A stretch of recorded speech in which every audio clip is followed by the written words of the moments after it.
ఒక్క నిమిషం ఆగండి. మీరు ఇప్పుడు ఫోన్ స్క్రోల్ చేస్తూ ఈ వీడియో క్లిక్ చేశారా? Reels, short videos, endless scrolling ఇవన్నీ సరదా అనుకుంటున్నారా? కానీ నిపుణులు చెబుతున్నారు ఇవి మీ మెదడును నెమ్మదిగా ఖాళీ చేస్తున్నాయని. ఈ ప్రమాదకర పరిస్థితికే ఇప్పుడు ప్రపంచం ఒక పేరు పెట్టింది, బ్రెయిన్ రాట్. ఈ వీడియోను పూర్తిగా చూడండి, ఎందుకంటే చివరికి మీరు మీ అలవాట్లను ప్రశ్నించుకోక తప్పదు. బ్రెయిన్ రాట్ అంటే ఏంటి? బ్రెయిన్ రాట్ అంటే మెదడు నిజంగా కుళ్ళిపోవడం కాదు, ఇది ఒక మెడికల్ వ్యాధి కాదు. కానీ అతిగా సోషల్ మీడియా, షార్ట్ వీడియోస్, వేగంగా మారే కంటెంట్ వల్ల మనం మెదడు ఆలోచించడాన్ని మానేయడం, లోతుగా ఫోకస్ చేయలేకపోవడం, ఏకాగ్రత కోల్పోవడం, ఈ పరిస్థితిని బ్రెయిన్ రాట్ అంటారు. సింపుల్ గా చెప్పాలంటే మెదడు పనిచేయడం మానేసి కేవలం రియాక్ట్ అవుతూ ఉండటం. ఇది ఎలా జరుగుతుంది? ఇప్పుడు అసలు సైన్స్ తెలుసుకుందాం. ప్రతి షార్ట్ వీడియో చూసినప్పుడు మీ మెదడులో ఒక రసాయనం విడుదల అవుతుంది, దాని పేరు డోపమీన్. డోపమీన్ తాత్కాలిక ఆనందం. రీల్స్ చూస్తే డోపమీన్,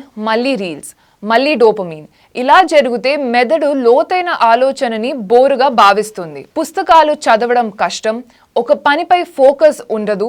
ఇదే బ్రెయిన్ రాట్ మొదటి దశ. ఈ లక్షణాలు మీలో ఉన్నాయా? ఇప్పుడు నిజాయితీగా ఆలోచించండి, మీకు ఇవి జరుగుతున్నాయా?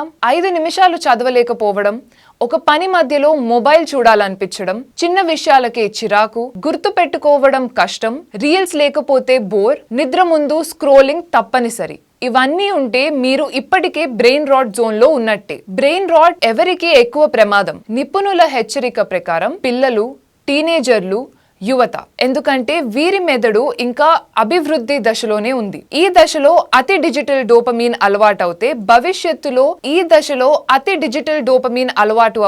భవిష్యత్తులో సృజనాత్మక తీర్మాన సామర్థ్యం, ఆత్మ నియంత్రణ తగ్గిపోయే ప్రమాదం. నిపుణుల హెచ్చరిక. సైకాలజిస్టులు చెబుతున్న మాట, బ్రెయిన్ రాట్ అనేది ఒక తరం మొత్తం ఆలోచించే శక్తిని కోల్పోయే ప్రమాదం. ఇది ఆగకపోతే చదువు, కెరియర్, సంబంధాలు, మానసిక ఆరోగ్యం అన్నిటిపై ప్రభావం పడుతుంది. పరిష్కారం: మెదడును ఎలా కాపాడుకోవాలి? శుభవార్త ఏంటంటే బ్రెయిన్ రాట్ రివర్స్ చేయొచ్చు. అది ఎలా?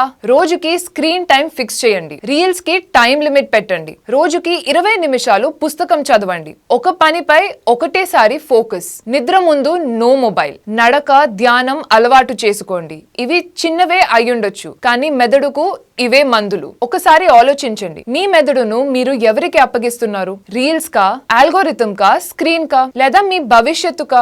ఈ వీడియో మీకు ఉపయోగపడితే లైక్ చేయండి, షేర్ చేయండి, సబ్స్క్రైబ్ చేయండి. ఎందుకంటే మెదడును కాపాడుకున్న వాడే భవిష్యత్తును గెలుస్తాడు.